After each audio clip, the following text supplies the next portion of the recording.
course, exactly what we live for. And of course, like all season, all winter, Amsoil was the place to be tonight. And quite frankly, like I said, all winter, with the final section championship just went final between the 1-seed Duluth East Greyhounds and the 2-seeded Andover Huskies. Last year's state champ Andover looking for another trip to state, and this is just rated E for everyone. After a scoreless first period, delayed penalty coming to East, Brooke Coswell grabs the puck along the board, centering pass to Gavin Thorson, who gets the Huskies on the board with a 1-0 lead. This was just the beginning for them. A few minutes later, Cooper Conway fires a wrister, beats the goalie glove side. Huskies go up 2-0. Conway then proceeded to take over East with the power play, but Conway has a breakaway chance. He goes to the backhand, his second goal of the period.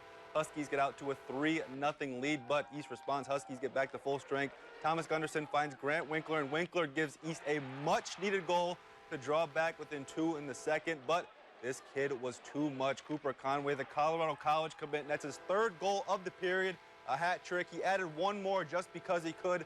Andover would lead 5-1 after 2, and they would reclaim the Section 7 AA title with a 7-2 win over Duluth East. And in better news, as Superior girls hockey team defeated Hudson 3-2 in the state semifinals, goal scorers included Isabel Thompson, Michaela Rank, and Autumn Cooper, who had the game-winning goal with just 12 seconds left. The Spartans advanced to the state championship, first time since 2006. Saturday, puck drop at 12:10. You better believe we'll have highlights on at 6 on Saturday. Don't go anywhere if you got